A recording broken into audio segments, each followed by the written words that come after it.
En fait, quelles sont les 5 problématiques de l'eau brute, que ce soit de l'eau du réseau ou de l'eau de forage? La première de ces problématiques, ce sont les sédiments. Les sédiments, c'est ce qu'on retrouve dans l'eau, ce sont ces poussières, ces boues parfois, qui sont en suspension dans l'eau et que vous pouvez retrouver au robinet. La deuxième chose, c'est le chlore. Le chlore est indispensable dans le transport de l'eau, dans les kilomètres de canalisation qu'on peut trouver entre la purification de l'eau et votre robinet.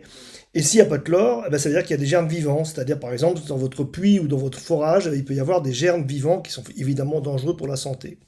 Ensuite, on a les micropolluants. Les micropolluants, eh bien, c'est tout ce qui est invisible, inodore. Ce sont des molécules. Il y en a plus de 100 000 qu'on a retrouvées en Europe dans l'eau. Eh bien, ce sont des molécules qui sont des traces de médicaments, des traces de pollution finalement, des traces de pesticides, des traces de métaux lourds. Ce sont des traces qui viennent de l'activité humaine, évidemment, qui peuvent être très dangereuses pour la santé ou pour le bien-être.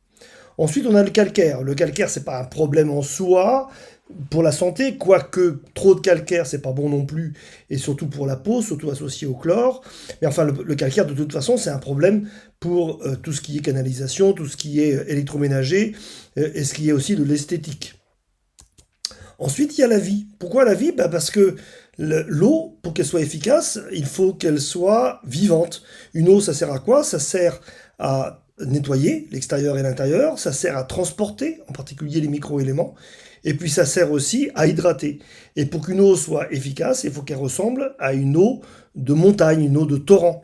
Eh bien, l'eau qu'on trouve dans les canalisations, et a fortiori l'eau qu'on trouve en bouteille, n'a plus cette vie, cette vitalité qui est nécessaire finalement à ce qu'elle soit efficace. Alors comment est-ce qu'on peut faire la preuve de ce que je viens de vous dire? Eh bien, il suffit de démonter votre mousseur et vous allez voir qu'il y a des poussières dedans, les mousseurs que vous avez au bout de vos robinets. Pour le chlore ou les germes vivants, il suffit de tester ou de faire une analyse de l'eau, hein, on va vite retrouver ça. Pour les micropolluants, je vous invite à aller voir sur la chaîne YouTube de notre Oléo, la chaîne YouTube Oléo International. Vous y retrouverez une vidéo officielle qui a été faite par l'État qui présente justement le fait que, eh bien, il y a des micropolluants dans l'eau et que leur persistance et leur permanence est dangereuse pour la nature. Le calcaire, vous savez très bien s'il y a du calcaire ou pas chez vous. En général, il y en a. Et puis la vie, eh bien, on peut faire des tests pour montrer qu'avec de l'eau Oléo, eh bien, on pénètre beaucoup mieux, par exemple avec un sachet de tisane colorée, on pénètre beaucoup mieux la molécule. Et ça, on pourra le prouver. Et la personne qui est à côté de vous, qui vous présente cette vidéo, pourra vous le prouver aussi tout simplement en goûtant l'eau, en testant l'eau, vous allez voir tout de suite quelle est la différence. Alors, quelle est la solution Oléo? Eh bien, la solution Oléo, c'est une solution qui va régler tous ces problèmes sans électricité, sans électronique, sans produits chimiques, sans déperdition d'eau, donc on flue de l'eau, et quasiment sans entretien pendant 4 ans. Et vous voyez sur ces images, ce sont des installations qui s'installent toujours à l'entrée du compteur, hein, à l'entrée de la montre, disent certains plombiers, et puis qui peut s'installer en hauteur ou en largeur, dans la cave ou dans un placard, dans la gaine technique si on est dans un appartement. En tout cas, ça peut s'installer à peu près n'importe où. Alors, comment fonctionne la centrale Oléo? La centrale Oléo, c'est un ensemble de systèmes qui sont associés, c'est-à-dire un préfiltre, d'abord, qu'on va revoir tout à l'heure, ensuite la centrale Oléo elle-même, et puis ce qu'on appelle un modulatique. Il y a 4 kits Oléo complémentaires qui sont le kit Oléo eau de réseau, eau résiduaire, eau ferrique et puis l'eau de forage. Le kit eau de réseau, c'est vraiment le kit le plus courant, c'est celui qu'on utilise quasiment à 90% des cas. C'est un préfiltre sédimentaire qui va empêcher donc tout ce qui est supérieur à 5 microns de passer dans la centrale Oléo. La centrale Oléo va faire disparaître le reste des sédiments, va aussi faire disparaître le chlore, va aussi faire disparaître les micropolluants, va aussi travailler sur le calcaire de manière intelligente, c'est-à-dire qu'on va non pas retirer le calcaire, mais on va empêcher qu'il se forme. Donc on va garder les minéraux calcium et magnésium. Et la centrale Oléo va aussi être active sur la partie vitalité, sur la partie redonner de la vie à l'eau. et un modulatique qui est un amplificateur en fait de la centrale Oléo. Et vous voyez, il y a deux distributeurs 3 voies qui permettent de mettre en place par le plombier un système de ce qu'on appelle un backwash qui permet de pouvoir finalement secouer la cartouche Oléo à l'intérieur de la centrale 3 fois par an. C'est le seul entretien qu'on demande finalement à notre centrale Oléo, au moins pendant les 4 premières années, si ce n'est de changer le préfiltre de bobinet 5 microns quand il est chargé, en général une fois par an. Le kit Odoléo résiduaire, c'est la même chose, auquel on a rajouté un avant-préfiltre qui est un FRP, c'est-à-dire un préfiltre régulateur de pression, qui va commencer à nettoyer l'eau dans des endroits très chargés en sédiments, comme par exemple dans le nord-nord-est de la France, chez notre agent accrédité en Alsace. Eh bien, systématiquement, il met un avant-préfiltre. Pourquoi? Parce que l'eau là-bas est vraiment chargée en sédiments. Ensuite, on a le système pour l'eau de forage. Alors là, c'est basé d'abord et avant tout sur l'analyse de l'eau brute. Et là, on va vérifier qu'est-ce qu'on va mettre comme préfiltre avant la centrale Oléo. Donc, il y aura toujours au minimum un préfiltre bobiné, mais il peut y avoir souvent plusieurs préfiltres bobinés ou préfiltres, avant-préfiltres aussi qui traitent les problèmes de fer ou d'autres problèmes qui sont dans l'eau et qui ne sont pas traités par la centrale Oléo.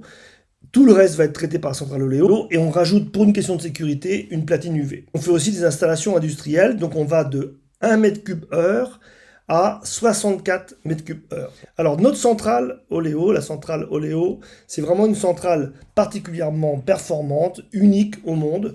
C'est une centrale en inox, déjà c'est du inox de haut de gamme, c'est du 304 et 316L, qui est garantie 8 ans et dans lesquelles il y a une cartouche avec à l'intérieur du charbon silcarbe. La cartouche est une cartouche de tissu alimentaire, évidemment, qui résiste aux fortes pressions jusqu'à 4,5 bars, ce qui est en général vraiment un maximum dans les pressions normales, on va dire, d'utilisation de l'eau. Et donc, cette cartouche est dimensionnée en fonction des besoins, de 1 m3/h à 8 m3/h. Sachez qu'en général, pour les particuliers et tout ce qui est petit artisan, petit commerçant, tout ce qui est boulangerie, coiffeur, dentiste, brasseur, enfin la plupart des cas, on va utiliser le 4 m3/h. Quasiment jamais le 20 m3/h, sauf dans par exemple les camping-cars ou les bateaux. Le 2 m3/h, ça va être réservé aux endroits où il n'y a pas beaucoup de place, aux studios, où il y a vraiment très peu de personnes à vivre dedans et très peu de points d'eau à traiter. Et les 6 et 8 m3/h vont être souvent utilisés dans la partie artisanale et industrielle, là où on a des gros débits, en particulier des grosses consommations journalières. Donc à l'intérieur, il y a le fameux charbon silcarbe. Ça, c'est notre brevet. C'est quoi? C'est du charbon actif, qui est une véritable éponge, qui est un super produit pour tout ce qui est la purification de l'eau, et puis associé à l'argent pur, qui est un bactéricide très puissant. Alors pourquoi est-ce qu'on associe les deux?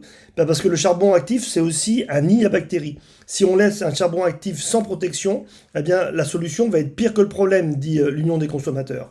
Et malheureusement, c'est ce qui arrive assez régulièrement dans des systèmes plus traditionnels.